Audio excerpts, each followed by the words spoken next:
जबान ऐसी दृढ़ता को प्राप्त हो जाए, बोलेगी तो राधा नहीं तो कट जाए।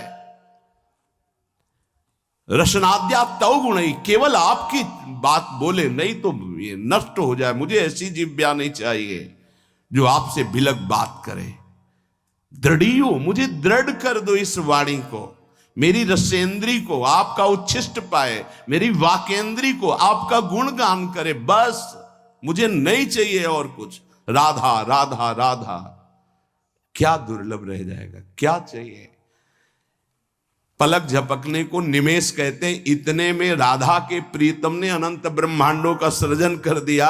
ऐसी किशोरी जो हमारी है और ऐसी किशोरी जो के अधीन लाल जो है, मुझे क्या चाहिए समझ में नहीं आता। कोई पदाधिकारी हाथ मिला दे तो छाती फुला के गर्भ में घूमोगे, वो पता नहीं दोबारा तुमसे मिले कि ना मिले, तुम्हारी बात समझ पाए कि ना समझ पाए। अनंत ब्रह्मांडों के स्वामी को अधीन रखने वाली प्रिया जो कह रहे तू मेरा है, तभी हमारे हृदय में निकलता है हमारे माई श्यामा जी को रात। ध्यान रखना, अगर प्रियाजू ने स्वीकार न किया होता तो वाणी से नहीं तुम बोल सकते कि मेरी प्रियाजू। ये तभी बोल सकते हो जब प्रियाजू ने स्वीकार किया है। तभी यहां बैठे हो वृंदावन में प्रियाजू के घर में, तभी आप प्रियाजू के निज जनों से प्रियाजू की बात सुन रहे हो। स्वीकार करो पहले कि प्रियाजू ने तुम्हें स्वीकार किया है। हे स्वामिनी जू, मुझे ऐसी दृढ़ता दे दो, निर्माणा भवतु रसनाद्या तव गुणई, मेरी जबान अनन्य हो जाए, केवल राधा यश गान करे, राधा बोले। सदा स्थातुम कांखे विपिन वर कुंजे तव नवयो, प्रियाजू मेरे शरीर को ऐसा कर दो कि वृंदावन छोड़ के ना जाए।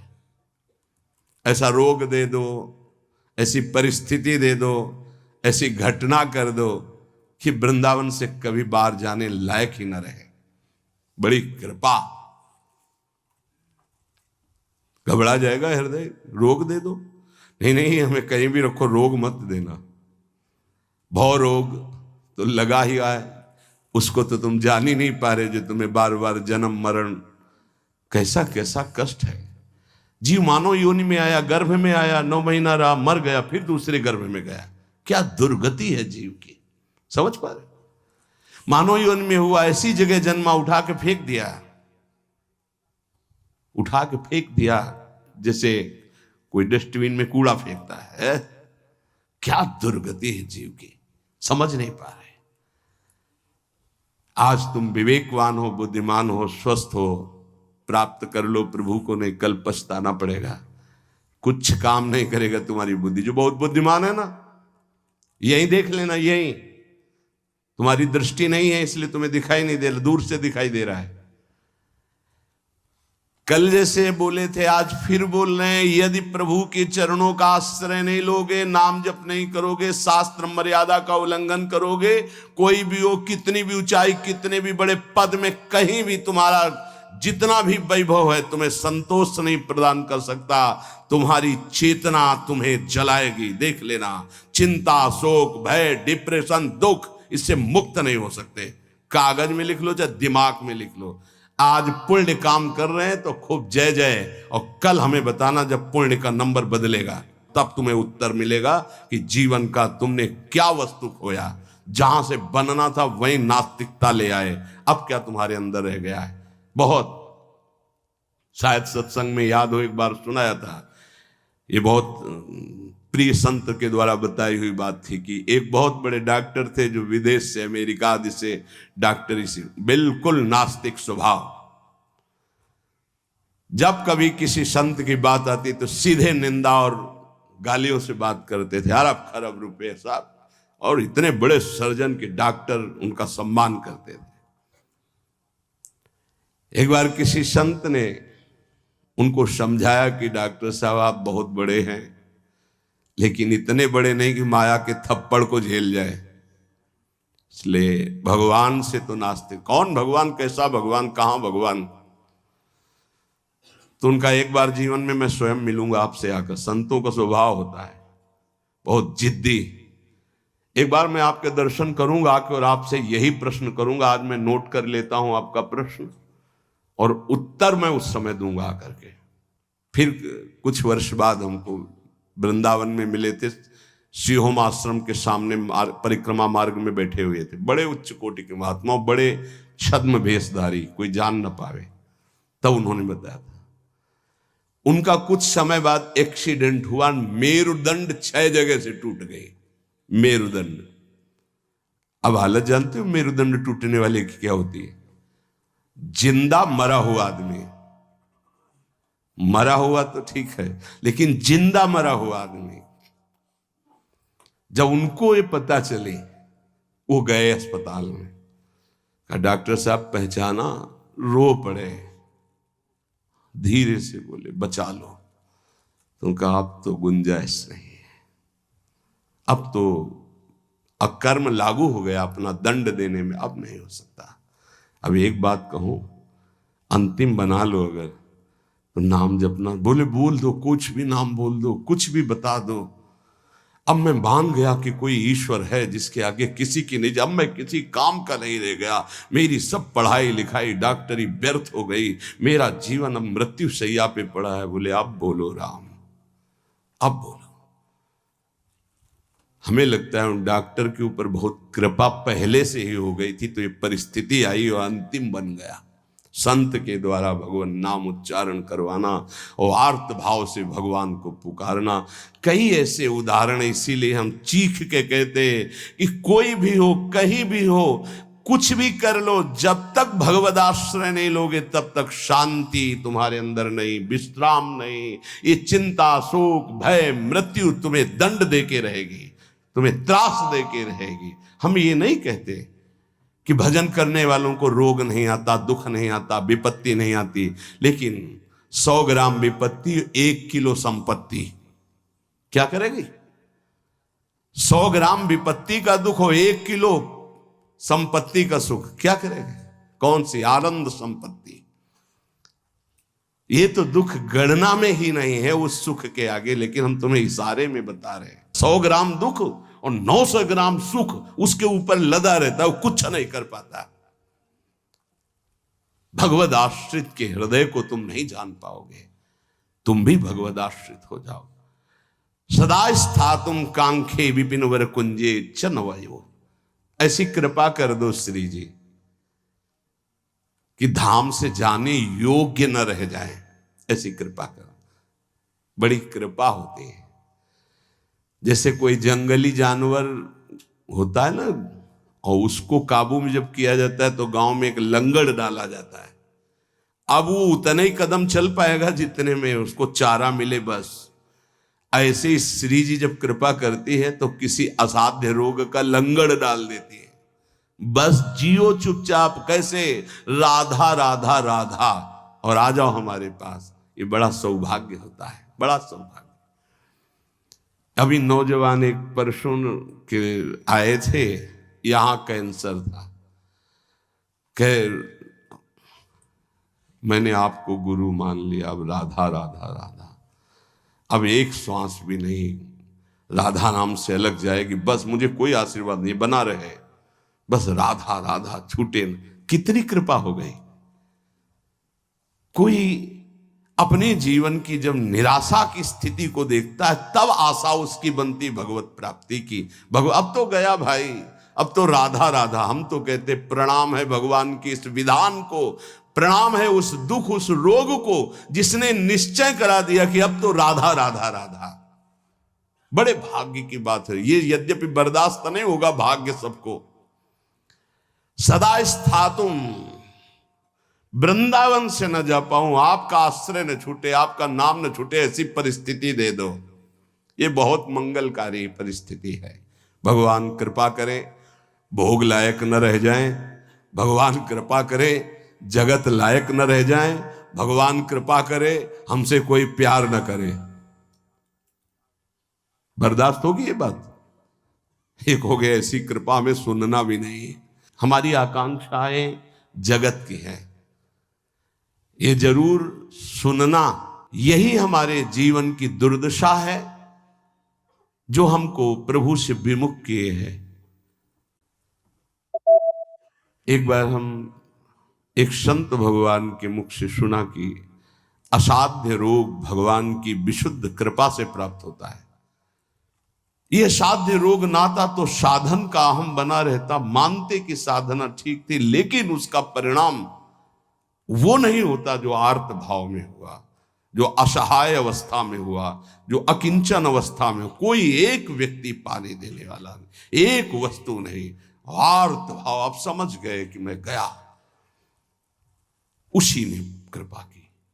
उसी कृपा का आज आप लोग रसास्वादन कर रहे हैं।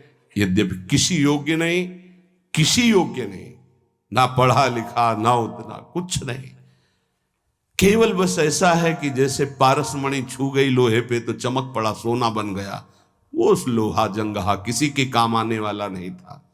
श्रीपाद कह रहे सदा स्था तुम स्वामिनी, ऐसा कुछ कर दो कि ये शरीर किसी योग्य न रह जाए, आपके धाम में ही पड़ा रहे। बड़ी कृपा है उनकी। कृपा का स्वरूप हम देखा कैसे कृपा निकालती है। बिल्कुल विषय में लगे हुए हैं, एकदम निकाल के ऐसा भगवदाकार वृत्ति जो वर्षों में नहीं होती साधना से, वो मिनटों में कर देती कृपा। हमने देखा, प्रमाण देखा। वो अज्ञानी जीव नहीं जानते हैं उस कृपा को। कृपा एक क्षण में भगवत प्राप्ति करा देती, एक क्षण। साधना तो असाधनों का त्याग करने के लिए होती, कृपा के लिए साधन असाधन कुछ मतलब। बाढ़ आई तो सब बहा के ले गई। ये कृपा बाढ़ है। श्रीपाद कर रहे, ऐसी कृपा कर दो कि मेरा जीवन सिर्फ वृंदावन। क्यों वृंदावन में ही? क्यों? ऐसा क्या खास बात है? केवल भगवत प्रेम प्राप्ति वृंदावन से हो सकती है। मोक्ष प्राप्ति तो काशी में भी हो जाएगी। प्रेम प्राप्ति ये वृंदावनेश्वरी। ये हम अपने छाती की बात कहते हैं। अगर तुम समझ पाओ, हमसे पूछो प्रमाण, तो हम इसीलिए छाती शब्द बोला है। यहां जब शरीर छूटता है तो वृंदा सखी, जैसे अभी इशारा हुआ था ना, इसमें निदेशात संप्राप्तो वर युवत युग्मम प्रिवहु। दो सखियों को आदेश किया, सब सखियों को बुला और पुष्पांजलि अर्पित करो। इशारा हुआ वृंदा सखी का, लताओं को इशारा हुआ, झंकृत। ऐसे ही यहां वृंदा सखी इशारा करती है। ये जीव हमारे तत्काल सहचर्या आती है। और जिसने जीवन भर राधा राधा पुकारा है, यहां शरीर छूटता है तो स्वयं श्री जी आती है। ये हम छाती की बात कह रहा हूं, स्वयं श्री जी आती है। क्योंकि कुछ बातें ऐसी होती है जिनकी सामर्थ्य नहीं जबान से कह सकूं, वो छाती में छुपी ही रहती है। इसलिए तुम्हें बात बता रहा हूं। यदि आप किसी योग्य ना होना और आपको लगे कि मुझे भगवत प्राप्ति करनी, तो धाम आके पड़े रहना, भगवत प्राप्ति पक्का। पड़े रहना धाम में। जब आपको लगे कि मेरी क्षमता खत्म हो चुकी, अब मैं किसी काम का नहीं रहा, भगवत प्राप्ति का कोई संभावना भी नहीं मेरे अंदर, तो यहां पड़े रहना, भगवत प्राप्ति हो जाएगी। श्रीपाद करे सुखम पश्ये क्रीड़ाम। अगर आपने ये ऊपर वाला नियम ले लिया, प्रिय त्वाम मामंगी कुरु, प्रिया जो मुझे अंगीकार कर लो, शरणागति प्रदान कर दो मुझे, मैं आपकी शरण में हूं। बहुत कृपालु लाडली है। बहुत प्रतिकूलता कृपा से मिलती है, बहुत प्रतिकूलता। श्री सुधाने जी के बार बार श्लोक, कब ऐसा होगा, कब ऐसा होगा, गायन करके एकदम शिथिलता हुई। तुम मां मंगी करो, मुझे स्वीकार करो, प्रियजन स्वीकार करो। वो शाम जीवन की वो शाम थी जो भगवान कृपा करके हर साधक को प्राप्त हो। हर साधक को, हर जिज्ञासु को, हर प्रेमी को ऐसी शाम प्राप्त हो जिस शाम में विश्राम मिल जाए। हे तू मेरा, मेरे लिए ही तो साधना होती है। मैं जब कह रही तू मेरा, फिर तेरे को क्या चिंता। अब जैसे कोई युवराज पद पर अभिषिक्त हो जाए तो उसे कोई संशय थोड़ी रहता है। ऐसे ही हर समय आनंद मस्ती रहती, भयंकर पीड़ा की स्थिति में भी मन नाचता रहता है, केवल एक बात के लिए कि मेरी स्वामिनी ने मुझे स्वीकार कर लिया। इसीलिए मन से, प्राणों से, रोम रोम से केवल एक बात है, राधा राधा राधा। ये हम किसी पक्षपात की बात नहीं कह रहे, आप मान लीजिए, फिर आप देख लीजिएगा, आप मान लीजिए। बहुत बड़ी बात कह रहा हूं बार बार हृदय से। हमारी स्वामिनी का ऐसा स्वभाव, ऐसा प्रभाव अद्वितीय है, ना ऐसा सुना, न देखा, ना अनुभव किया। सुखम पश्ये क्रीड़ाम प्रणय रस युक्ताम ही युवयो। मैं सुख पूर्वक इस वृंदावन की भूमि में पड़ा पड़ा प्रेम दृष्टि से अपने युगल सरकार की लीला को देखता रहूंगा। गुरु कृपा ही केवलम, गुरुदेव की कृपा से ही ये निष्ठा प्राप्त होती है कि वृंदावन वृंदावन, प्राण वृंदावन, जीवन वृंदावन, सर्वस्व वृंदावन। एक दिन बैठे बैठे हृदय से स्फुरित हुआ था, जो एक दो बार गाया है। ये हृदय की पूरी मनन की हुई बात आपको जो एक दो बार पद गा करके सबको सुना, ये हृदय से केवल है। ये राधा नाम है जीवन हमारा, राधा नाम प्राण आधार है, राधा नाम है कर्ता विधाता, ये राधा नाम पालनहार है। राधा नाम सबका पूज्य है, राधा नाम का पूजन करे, राधा नाम के ही ध्यान से हम शुद्ध अपना मन करें। राधा नाम के जप ध्यान से प्रेम बढ़ता जाएगा, राधा नाम ही हमें प्रेम में निकुंज तक पहुंचाएगा। इस पूरा जीवन का सार, ये हमारा जीवन है, ये प्राण है, यही हमारा कर्ता, यही हमारा विधाता, विधान बदलने वाला है, यही हमारा सर्वस्व है, यही हमें निकुंज तक पहुंचाएगा। विश्वास कर लीजिए। पड़ा रहूं इस रज में, राधा राधा पुकारता रहूं। कैसी इस रज की महिमा। श्री भट्ट देवाचार्य जी कहते हैं, अगर इस रज के बाहर संपत्ति की तो बात जाने दो, हरि भी खड़े होंगे तो आंख उठा के नहीं देखूंगा। विपिन राज सीमा के बाहर हरिहु को न निहार, रे मन वृंदा विपिन निहार। उपासक सर्वत्र सगुण निराकार की भावना में विराजमान वृत्ति के द्वारा सम हो जाता है। सगुण निराकार, जैसे राधा वल्लभ, यह हमारा रूप है आराध्य का, लेकिन मुझे दिखाई नहीं दे रहा, सर्वत्र वही है। हम भावना करते हैं अव्यक्त रूप से, निराकार रूप से, सगुण निराकार। सगुण हमारे प्रभु राधा वल्लभ जी, आकार ये सब हैं, लेकिन इनके अंदर वो विराजमान हैं। यहां से संसार से जीवन मुक्त, अब समिट गई पूरी ममता अपने प्रिया प्रीतम के चरणों में, तब ये प्रेम का प्रादुर्भाव होता है। भगवान से मनाना चाहिए कि हमारी बुद्धि को नष्ट कर दो। ये जो बहुत ज्ञान विज्ञान चलती है बुद्धि, प्रभु बस इसको इतना कर दो कि राधा राधा राधा राधा राधा, बस इतने में स्थित हो जाए, ना कोई तर्क आवे और ना कोई हमारी जानकारी की इच्छा रह जाए। उपासक के अंदर प्रश्न की धरा ही नहीं होनी चाहिए। जो हमको मिला इसके आगे हमको जानना ही नहीं चाहते, उससे सब कुछ प्रकट हो जाएगा। सच्ची मानिए, जीवन में कभी किसी से प्रश्न नहीं हुआ, कभी किसी से, गुरुदेव के सिवा, वो भी उपासना संबंध से। वैसे गुरु कृपा से सब प्रश्नों का समाधान होता है, वो मिलान के लिए। कि वेदांत कहता सर्वम खलमिदम ब्रह्म, तो प्रेम उपासना क्या कहती है? तो बोले सर्वान वस्तुतया निरीक्ष परम स्वाराध्य बुद्धिर्मम। तो ठीक है, हम इतनी जगह दर्शन करने जाते हैं, सब जगह प्रभु के अलग अलग नाम हैं, रूप वही वंशीधारी हैं, फिर मना क्यों किया जाता है? नहीं, कोई मना नहीं है। तो फिर हम वहाँ भावना क्या करें? हमारे राधा वल्लभ लाल जब इस कुंज में गए तो ये नाम पड़ गया, इस कुंज में गए। बस जो प्रश्न हमको उपासना संबंधी, बस अपने उपास्य देव में किसी भी तरह का तर्क कभी उपस्थित नहीं हुआ। उपास्य देव की उपासना को पुष्ट करने का प्रश्न, उपासक के अंदर कोई प्रश्न नहीं रहना चाहिए।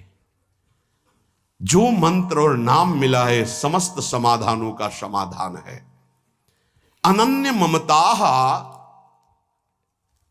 विष्णुर प्रेम संगीता, हमारी जो अनन्यता है वो पहले व्यापक तत्व में हो जाए, समाधान तभी प्राप्त होगा। ध्यान रखना, एक भी सृष्टि में कोई भी अगर हमारे प्रभु से अलग हमारी दृष्टि और व्यवहार में रहेगा तो भगवत प्राप्ति में बाधा रहेगी। इतना बड़ा खेल है।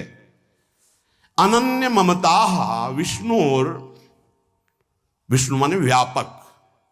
जो हम आराध्य देव का नाम स्वीकार किया गुरु प्रताप से, राधा वल्लभ लाल, वो राधा वल्लभ लाल विष्णु माने व्यापक।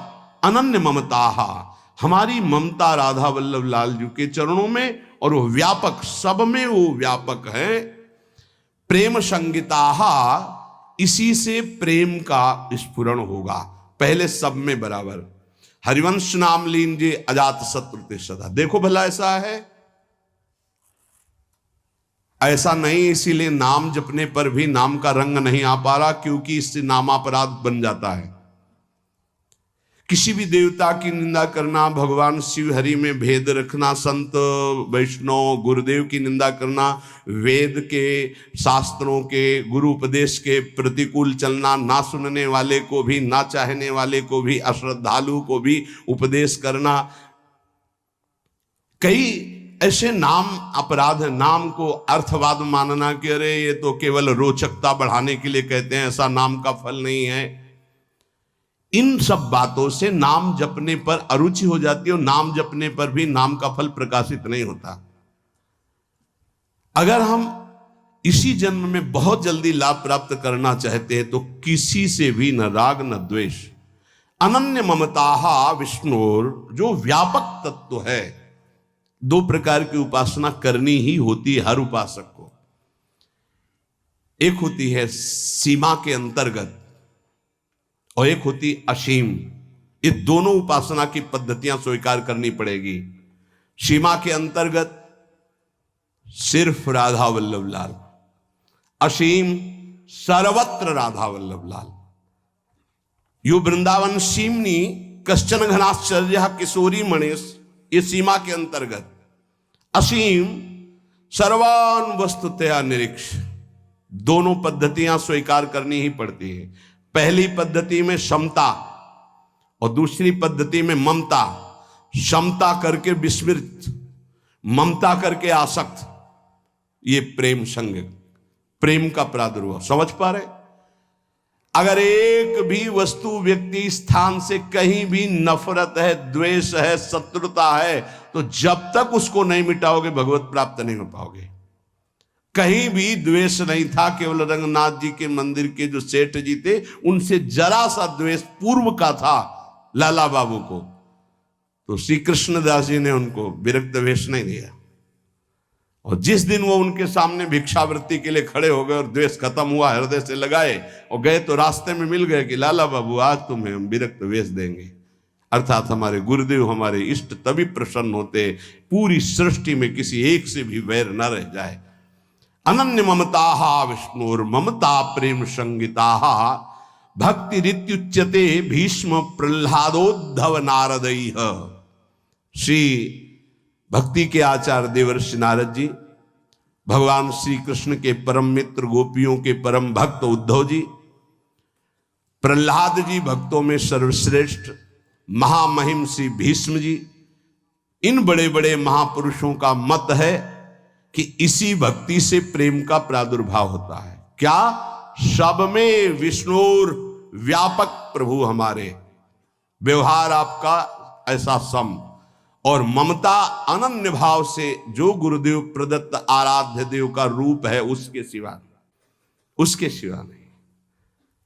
पूर्ण अनन्यता, पूर्ण समता, अभी आनंद आ जाए। ये जब उतरे हो अखाड़े पे तो चोट की क्या परवाह, दांव मारो विजयी भव, क्योंकि श्री जी हमारे संग है। नागरी दासी जन्म जितायो बलिहारी बलिहारी। शालोक्य सारिष्ट सामीप्य सारूप्यकत्व मप्युतो दीयमानम न गृहणंति बिना मत सेवनम जनाहा। पहला भक्ति का स्वरूप और दूसरा निष्कामता का स्वरूप। उस उपासक में जो अनन्य ममता अपने आराध्य देव में करता है, उसको इस लोक के भोग परलोक के भोगों की तो बात जाने दो, मुक्तियों की भी इच्छा नहीं रहती। तो चलो हमारी स्थिति ऐसी नहीं, लेकिन हमें अपनी इच्छा को शासन में तो लेना पड़ेगा। अगर इच्छाएं बढ़ती गई तो तुच्छ इच्छाएं हैं, ये कहां हमें मुक्त होने देंगी, कहां हमें भक्त होने देंगी। जबकि शालोक्य भगवान के समान लोक का वैभव प्राप्त हो जाना। जैसे सुदामा पुरी बन गई तो सुदामा जी ने उस पुरी का भोग नहीं किया, पत्नी से कहा तुम्ही ने भेजा था, तुम ही इसका भोग करो, हम तो भिक्षावृत्ति से वैसे ही जिएंगे जैसे अपने प्यारे श्री कृष्ण के लिए जीते थे।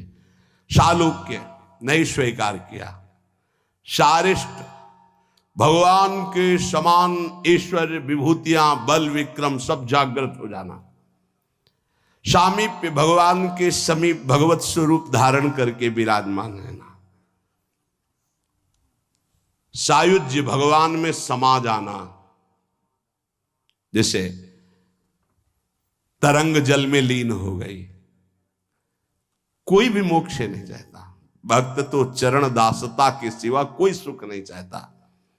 ना भगवान के समान रूप धारण करके, भगवान के समान ऐश्वर्य धारण करके, भगवान के समान लोक, भगवान के समान वैभव, भगवान में लीन, ये कुछ नहीं चाहता।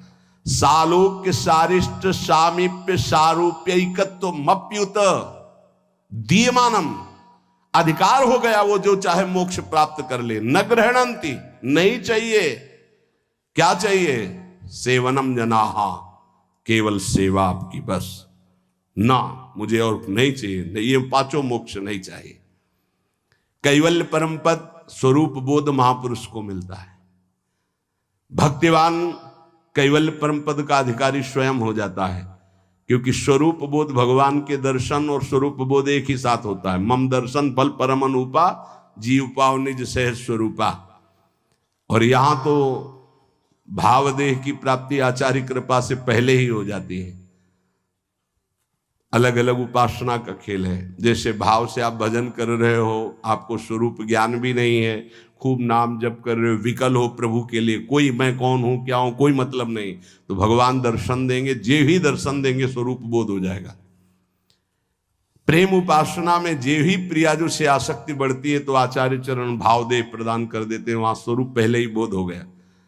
वो केवल परम पद का अधिकार प्राप्त करके उसका त्यागी प्रेम मार्ग में आगे बढ़ जाता है।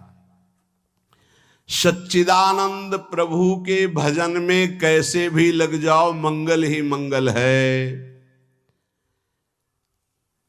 इसके लिए तुम्हें थोड़े दिन यत्न करना जरूरी है, प्रयास करना जरूरी है। प्रारंभ में कहने लगते हैं मेरे से भजन नहीं होता, तो भजन तो सिद्धों से होता है, तुम्हें कैसे होने लगेगा? तुम्हें करना पड़ेगा। लोभ जगाओ सत्य वस्तु की प्राप्ति के लिए, सब कुछ मिल जाएगा। जैसे लोग अज्ञानी लोग कहते हैं तुम कहते हो तो नाम जपने से हमें भोजन मिल जाएगा क्या? तुम चिंता मत करो। तुम्हें अगर विश्वास हो तो जो हम तुम्हें नाम दे रहे हैं राधा राधा, ये अखिल पति भगवान को अधीन कर लेता है। यार भोजन में गिर गए तुम कि भोजन पता नहीं मिलेगा कि नहीं मिलेगा। और हमने ये कभी नहीं कहा कि आप ऐसे हाथ पे हाथ धर करके राधा राधा बोलो। हमने कहा अपने कर्तव्य का पालन करते हुए करो, कर्म करो, पुरुष कायर नहीं बनो, जबान से राधा राधा बोलो और अपने कर्तव्य का पालन करो, सब ठीक हो जाएगा। कर्तव्य कर्म से तुम्हें व्यवहार सामग्री मिलेगी और राधा नाम तुम्हें परमार्थ में बलशाली बना देगा। लेकिन ये अज्ञानी जीव समझते नहीं। एक बार भगवान शंकराचार्य जी आद्य गुरु, वो गंगा के किनारे देखा कि दो मछुआरे ऐसे समाधि लगाए मानो बैठे हो, बड़ी एकाग्रता से। वो बंसी जब डाली जाती है वैसे, और जरा सा हिली तो ऐसे। तो गए भैया कितना समय बैठते हो? बोले सुबह से शाम तक महाराज। महाराज कुछ मछलियां मिल जाती हैं, बेचते हैं, परिवार का पोषण होता है। कितने रुपया मिलते हैं? बोले इतने मिल जाते हैं। बोले ठीक है, इतना रुपया तुम्हें देंगे, भोजन देंगे, वस्त्र देंगे। 4 मठों की स्थापना उस समय हो चुकी थी। चलो मठों में विराजमान हो और नारायण नारायण का कीर्तन करो, बढ़िया भोजन मिलेगा, वस्त्र मिलेगा। महीने में इसके अनुपात से, रोज के अनुपात, मछली मारना बंद करो। चले गए, बैठा लको करो नारायण नारायण। बैठ गए, उनके सामने तो शुरू किया नारायण नारायण, और जो ही हो गए सो ही भाग गए। फिर मछली मारने लगे। फिर भगवान शंकराचार्य जी गए और उनका तुम भाग क्यों आए? बोले अपना भोजन और अपना पैसा ये सब आप रखो, हमसे वो नहीं होगा। हमें जो सुख मिलता है मछली मारने में, उन नारायण नारायण। अब वो साधक तो है नहीं। बोले हमको नहीं चाहिए तुम्हारा भोजन और रुपया। समझो, आप खिलवाड़ मत समझे। हर सुख सुविधा प्राप्त होने पर भी मन को रोक पाना, ये बड़े बहादुर हैं, ये बड़े वीर हैं जो श्री जी के लिए अपने समस्त संबंधों को स्वाहा करके और आगे कदम बढ़ा रहे। खिलवाड़ ना समझो। उनको कहा गया कि तुम्हें मछली मारने से जितना मिलता है प्रति महीने मिलेगा, कोई चिंता नहीं, खाओ पियो, नारायण नारायण बोल। नहीं कर पाए, क्योंकि मना स्थिति जब तक राजी नहीं तब तक कैसे हो सकता। मना स्थिति को प्रभु में राजी करने वाले, इसीलिए सतरत सतरत सा लोकांतारित। तो आप सबसे प्रार्थना है, भजन सिद्धों का होता है, साधकों का नहीं। साधकों को प्रारंभ में बिना रुचि के, बिना भाव के, बिना स्वाद के भजन करना पड़ता है, और भजन ही हमारे जीवन को परम सुख में पहुंचाएगा। आत्यंतिक दुख की निवृत्ति, जहां लेस मात्र भी दुख नहीं प्यारे, वहां पहुंचने की बात कही जा रही है। इसलिए आप बात मान जाओ, क्योंकि ये ऐसी कोई वस्तु नहीं कि हम खरीद के आपको खवा दें, ऐसी कोई बात नहीं जो हम आपको दिखा दें। बस वाणी से कह के असमर्थ होकर के बस कहते हैं कि आप मान लो बात। राधा राधा राधा राधा, जो आपको कर्तव्य मिला है उसे पूजा मानो और नाम जप करो, निहाल हो जाओगे, मस्त हो जाओगे। कोई भी तुम्हें परास्त नहीं कर पाएगा, हारते हुए भी जीत जाओगे, और अगर प्रभु से विमुख रहे तो जीतते हुए भी हार जाओगे। ये बात ध्यान रखना जीवन की। नाम है तो सब कुछ है, नाम छूटा तो कुछ नहीं। इतनी बात लिख लो। ये हम केवल कोरी भावुकता में नहीं कहते, किसी पक्षपात में नहीं कहते, शास्त्र प्रमाणित जीवन का सार आपको बात कहते हैं। राधा राधा राधा।